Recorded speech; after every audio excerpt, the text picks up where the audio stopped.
Hi, Leela. So, I haven't done one of these in a little while, probably a few months. I'm still uploading videos of you, but not one of me talking about it. Now, this is going to be more of story-based with serious advice in the end. You are now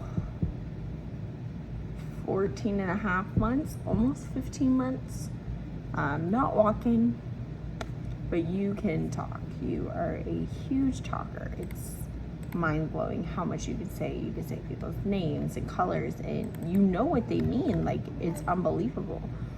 But again, you're not walking. You're standing, but not walking. So right now, me and your father are both in the middle of career changes. Hector has decided that he is going to stray away from his company and try to focus on his own company, which we have a few clients and everything, so it's amazing. And his company replaces his amount in full and everything. So there's a lot going on.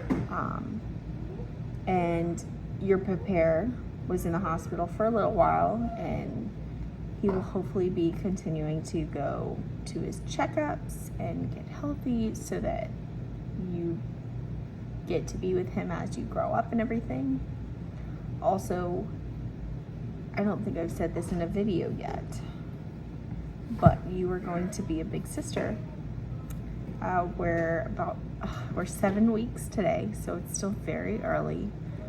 We told immediate family, but no one yet, because you never know what can happen. But my advice from everything that's been going on, and like I said, it has been a lot. It's a big stress. I've been having regular panic attacks, which is not good, but it happens. Sometimes life does get overwhelming, but you have to follow your gut. There's this thing that you have in your blood, and your dad will want to call it the Hector luck. I honestly don't know what it is, but it comes from your dad, 100%, because I had the worst of luck as a child in every situation and every way possible. The worst luck. Got with your dad and things just started magically working out. And I mean everything, to the point where on our wedding day, it was set to rain. It was set to rain all day. On my drive to the venue, and I only had like a 2-3 minute drive from Nanny's house to the venue, it started sprinkling. And I had an outdoor wedding, and I was set that I was not going to have an indoor wedding. It had to be outside. I spent all morning, and yes, I spent all morning outside setting up the chairs and the arch and all that. I did that on the day of my wedding. I did that. And it started sprinkling while I had all the groomsmen and bridesmaids lined up. The groomsmen literally walked in on me changing because they tried to come inside and say, oh, we're moving the party inside. I said, no, you get out there right now. We're having a wedding outside. It's happening. As soon as the ceremony started, it stopped raining. Completely. Stopped raining completely. And then it started after we finished our photos. And like, that's an hour long, and we had to do our photos and everything like that. After me and your father got our photos, it started raining.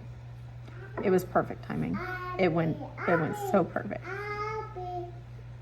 Avi's not here. She's not here. I'm chit-chatting to future you. I am telling you that the luck you have instilled in you is something to not be wary of. Trust your gut. Because your dad right now is in crisis mode about quitting his job and doing his own thing. But the thing is, I know it'll work out because everything that we have made crazy decisions on has worked out. Because if you have determination, if you have the goal in mind, if you have the mindset, it will work. Even if something goes wrong, even if a mistake happens, if something fails, if you have the drive to work hard and get it fixed, then it'll happen. You just have to be determined to correct it, to get to your end goal. No matter what it takes, you have to make sure you fight for that end goal. And along the way, the end goal can change. It doesn't have to be, this is my goal and it's staying this. If along the way you're like, you know what, that was an unreachable goal, that wasn't a smart goal, I need to change it, then change it. Because you're the only one that can determine how your life goes. The world is just going to come and smack you down as hard as you can and beat you up in every direction possible, because that's my fault. The luck I have is sadly going to be rubbed off on you in some way. And it's going to seem like some days you're just done. It's over. You relax that day, and the next day you get right back up. You stand tall and you say, you know what? Today I'm going to make a change. Today I am going to do this. And nothing is going to stop me. Even some rain on my wedding day will not stop me. Even if someone steals my identity, that's not going to stop me. Even if, a tree fell on the house, that's not going to stop me. Because you are going to have the determination, and I'm hoping I'm instilling it in you as hard as I can. Because if you have the determination and the motivation, you can get it done, and only you. People can try to help you, but if you don't want it, if you don't fight for it, it's not going to happen. So I need you to fight. No matter what battle you are facing right now, I need you to fight. Focus on what your goal is. Your dad's goal at the end of this year is to be working less than 10 hours a week and be making just as much, if not more, than what he's making now, while I get to be a stay-at-home mom. And how is he going to do that? Right now, we haven't figured it out. He thinks it might be his job, but maybe it's not his job. Maybe it's his new company. Maybe it's not. Maybe it's some different route. But along the way, we are fighting for that end goal. When we started this year, that was not our goal for the end of the year. Our goal for the end of the year was to be 100% debt-free. And it shifted.